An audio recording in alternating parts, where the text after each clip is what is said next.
Yo,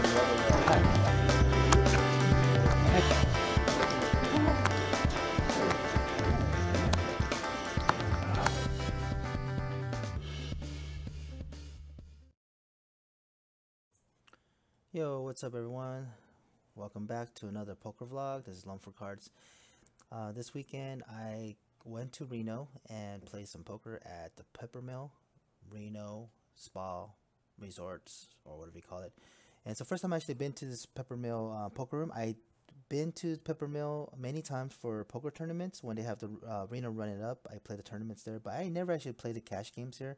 So I actually never got a chance to even look at the poker room in the actual main casino. I always went to the upstairs where the ball area is, the convention area where the Reno Run It Up was, and I've been there for last two events. So this is actually the first time I actually went to the poker room, and I have to say the poker room at the Peppermill is really nice. I suggested if you are in the Reno area to stop by and take a look at this poker room. The seats are comfortable, the layout's perfect, the dealers are really friendly. There's a lot of TV, so they have a big ass TV screen. They can watch all the sports games there. So it was a pretty good experience. The people on the table were really nice. They're friendly. Seems like they're really like regular local players, because it seems like everybody knew each other. So it was sort of like, this might be like a home game or so. I didn't know what to expect. I played in a 3-5 no limit game, and I think it's the only poker room that I know has a no cap max limit buy-in. Most of the 3-5 games that I've been to is a 500 cap. If you go to a deep stack game, it's usually 15. So it's pretty interesting on how it goes. I mean, other casinos do have a match your stack, it's the highest stack. So if someone has a big stack, you can actually match up to that. But no cap 3-5 game is pretty crazy, I have to say. I did buy in for 600 in this game, 5 to 600. I believe it's 600 or so. So it was pretty interesting. A lot of older players, I guess, in my table, and they're very tight players. The bets usually comes out. They open usually with $15 on a 3-5 game, which is sort of on the low end that I've been used to playing. Usually on a 3-5 game, they open for about 25 or 30 normally, and this game was a little bit on a more of a friendlier side, I have to say. But this hand we're gonna talk about was the biggest hand of the day for me. I had a 5-hour session, which is a little bit shorter than I usually play, because I woke up really late and then started the session really late. So we come up in the big blind at pocket deuces, 2 of hearts, 2 of spades, and it checks. It folds all the way to the cutoff. The cutoff, he makes it $15, which the $15 is actually a normal raise, a normal decent raise. If you bet anything bigger than that, then they actually represent a lot bigger hand than normally. So the button is another older gentleman, and he plays pretty tight. He has the biggest stack there on the table here, about like, I don't know, 3,000 or so. So he re-raises 3 bets to 65. The small blind folds, comes to me, $65 on pocket deuces. This is one of those hands, you either hit or miss, and and I'm already assuming that he has, aces, kings, or queens, something like that, something really huge. So I figure, if I hit the flop, I'm trying to get probably the most of it, and I'll gamble for $65. It's sometimes with any pocket pairs, lower than, I guess, 8s or so, you can actually, take a chance, gamble, and hit a 2-outer and see what goes from there. So deuces, I've been playing really tight too, because the way that the guys were playing. So I just figured, let me just call this. I'll call this and see what happens. And the cutoff actually makes a call too for 65. The flop comes out pretty favorable for me, I have to say. It was 4 of hearts, 2 clubs, and king of hearts. 2 heart draw out there. I hit the bottom set, flush draw. I'm not really worried about a flush draw at this point from these players. I'm going to put them on big hands usually, so I just check here. The cutoff, he checks also. Then the button, the original 3-better, he bets it 100. I just smooth called 100, and the cutoff makes a call for 100, which then I'm figuring, wow, okay.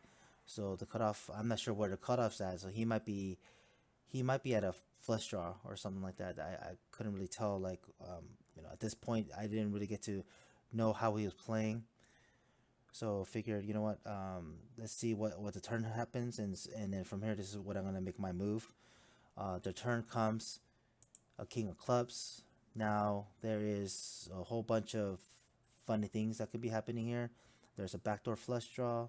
There's still the front flush draw, and there could be a gut shot, which I doubt they're going for a gut shot. So at this point, the turn I'm gonna pretty much shove to see what the cutoff in the button does. So whatever they bet, I'm gonna shove, and I only had about 450 or so, or around 500 behind. So I check, the cutoff checks, and the button bets 300. So I figured that if he has kings, I'm just dead. I mean, there's nothing else I can do about that. So I just push all in for the rest of my chips for about 450 ish. Then the cutoff thinks for a little bit, and he's like debating like what to do, and I'm just like, wow, if he calls me, then he's probably something on a draw. He calls for 450, and the button cannot re-raise because it's not more than a regular raise, so he has to call the extra 150 or so. So pretty much I'm all in to the flop, and then the river. It's really an interesting for me because I end up making a full house, and the crazy thing happened. The cutoff, he pushes it all in for about like 1200 or so. And I'm like, holy smokes, what could he have? Could he have quads here? Maybe he has a set. So I'm like, oh man, dude, what can he possibly have at this point? So it was pretty weird on what could have happened, but he like instantly jammed when the four of clubs just came through. He just jammed it, which it made no sense to me. It made like zero sense to me what he could have had there. Um, then the guy in the button, he like straight up tanked for about I want to say like 10 minutes. That might be exaggerating, but he thought about it for a really really long time. And I'm like, what can this guy possibly have? What can they have? And so the button takes, and he's like sort of frustrated. He's like pissed off. He's like, wow, I can't believe you're doing this. They're like talking to each other and stuff like that. What can you possibly have? Blah blah blah. And then eventually the button, the initial raiser, the 3-bet raiser, he calls.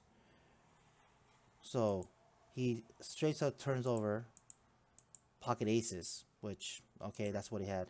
And the guy that cut off, he opens up 5-4. So he makes trips on the river. So I don't know what the hell he was doing in that hand, but maybe he was going for a gut shot, or I don't know what. No, I don't know what the hell he was going for. He didn't have a gut shot or anything. So it was a really weird hand, and the guy in the button, he got really pissed off. But guy in the cutoff, he took a side pot for 2400. I took the main pot for about 1800. So that was that hand. It was a pretty crazy, weird hand that happened there.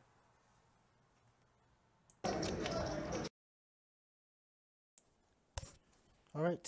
Here is the next hand. I was dealt pocket sevens on the button, and the hijack. Everyone folds to the hijack. The hijack is the very tight player that's really deep stacked, and he's a very he's a very tight player also.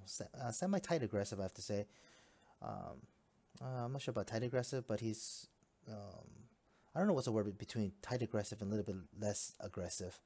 So he's in that range. He opens up, bets 35, which is not a normal $15 raise as he used to. So if he bets a little bit more than 15, then we know he has a bigger pocket pair or ace king, ace queen, something like that. We make the call. The flop's an interesting flop here. It's a 6 of diamonds, 4 of diamonds, and a 5 of spades. Then he leads out to bet 65 on the flop. I make the call. I have an open end at this point. I was thinking about re-raising here, but I figured I sort of want to make my hand all the way because I don't want to be drawing to it. So I said, let me just call him right here and see what the turn. Turn comes out ace of diamonds. Now there's a 3 to a flush. I have a flush in my hand, so that's somewhat of a semi blocker, I guess. To him holding 2, that's blah blah blah blah. Then on the turn he checks. So then I say we're gonna peel out another free card. So let me peel out another free card. So I check also behind him, and the river comes out at 8 of spades. Now Will's mixes are straight, and then he bets out 130. At this point, I'm trying to think how I'm gonna value this hand for him to call. I don't want to overbet it, and I want to get as max value at this point. So I just min raise him to another 130 to make it 260. He thinks about it for a while, probably like a couple minutes, not too long. He's debating what to call, and then he makes a call. I show him the pocket 7s, and he turns over pocket queens. So that was that hand, and he seemed not too happy with that result. Gotta be the city. All right, so this is gonna be the last hand that I'm gonna talk about in this hand here. I was on the strata for $10. It went all the way to the button. The button called $10. The small blind called $10, and the big blind he re-raised to 45. So I make the call. The button and the small blind folds, and the flop comes out ace, queen, 10 with 2 diamonds. He checks on the flop, and I check right back. And the turn comes out a queen, a spades, which gives us 2 pairs. I mean, trips. Sorry. So he checks again. So at this point, should I bet this or should I just check it down? Check it down to the river. I'm not sure what he's playing because these players are these old farts. They're a little bit tricky sometimes, So they might straight up have the nuts, and I'm just falling for this trap. So I don't know what's going on. Of course, I'm just worried about ace queen at this point or pocket aces. So I don't know what's gonna happen. So you know what? I just say let's keep the pot small. So I just don't want to go really crazy right now at this hand, since I still have a straight draw here possibility to the river. So we'll check it. The river comes out jack of spades, which gives us the full house. So I'm like loving life, but at the same time there is a royal flush draw, of course, obviously, that that's one of the possibility. So funny thing, he checks again within the river. So I'm like, okay, I'm gonna take this down. So let me bet lights. The pot was around $80. So I said, let me bet $50 to get some value. So I bet $50. Instantly he raises to 150, and I'm like, are you freaking kidding me? Like, what is this really happening right now? So I'm like, there's no way. I'm really scared right now of pocket aces, ace queen, ace king of spades, 9-8 of spades for a straight flush. So these guys, these old timers, man, they re-raise with the nuts, like usually most of the times, right? So I'm just debating. I'm like, what am I supposed to do here? Am I just call them for another $100, just call, or should I mean, at this point I'm just thinking like I'm gonna just re-raise this value and get the most value I can possibly get, because I know I have the nuts, pretty much, the quotes, the nuts. So I'm thinking at this for a while. I'm like, oh, what should I raise? So then I'm like, you know what? If he has it, he has it. If not, then whatever. Well, I'm not gonna lay it down, no matter what he has. If he repops me again, so I repop him for 300. Then he thinks about it for a little bit, and he's stacking all his chips. I'm like, oh my god, is he gonna re-raise me again? If he re-raise me at this point, I'm instant folding. Like, I don't know. I'm not sure about instant folding, but at this point, it's like I might have to fold here. But then he just makes a call. I turn over my card, and then he shows me, surprisingly, pocket king. So he made a straight. He made a straight on the river. So sort of got. I don't know. I was sweating bullets right now. I was just sweating. He made me sweat a little bit. I don't know where I was at, but took that pot down. and that was fun. Yeah, so Peppermill was really fun. Thanks guys for support. Thanks guys. If you have any comments of any of the hands histories or anything, let me know.